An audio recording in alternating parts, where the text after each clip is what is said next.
This is a Vulcan. They're the first alien species created for Star Trek. If you see someone making a V with their hand, you know they're a huge nerd.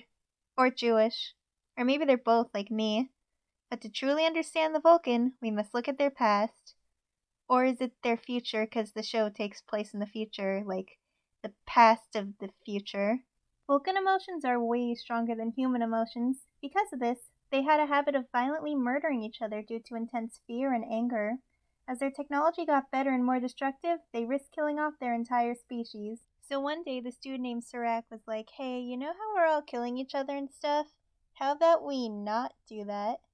And this started the time of awakening. Because emotions were too much to handle, Vulcans decided to completely suppress them in favor of logic. A group of people called those who march under the Raptor's wings were like, screw that. This started an atomic war among the Vulcans, which led to Serac dying. F's in the chat. Eventually, though, they left to another planet and are now known as the Romulans.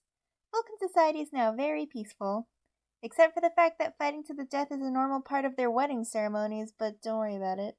You may be wondering how to tell a Vulcan apart from all the other Star Trek species. Well, Vulcans have pointy ears and eyebrows that go upward. They usually have black hair and yellowish skin, but there are exceptions. The reason their skin looks yellow is because they have green copper-based blood.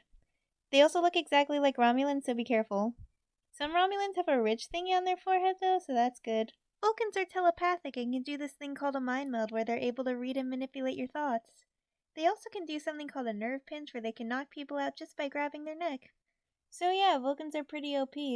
This along with their dislike of emotions makes them feel superior to humans and other species. The only weakness I can think of is because their planet is so hot, they don't do well in the cold. Except for that one time Spock and McCoy were stranded in a blizzard and Spock was completely fine while McCoy was dying, but don't worry about it. If a Vulcan somehow manages to die, a part of them lives on in their Katra. I'm not gonna lie, Katras confuse the shit out of me. I think there's some info about them in Discovery, maybe I should watch that. Fuck. To Wikia, don't mock me. Okay, I'm gonna describe Katras very briefly. Katras are somewhat like a Vulcan spirit, which is said to live on after death. You can also transfer your Katra to your friend if you feel like torturing them, so that's neat. But by far, the best part about being a Vulcan is Ponfar. Basically, Ponfar makes a Vulcan very angry and horny. In fact, it makes them so angry and horny that if they don't do the sex in time, they die. Vulcans get to look forward to this every 7 years. After sexual maturity. This doesn't happen to 7-year-olds. So that's about everything you need to know.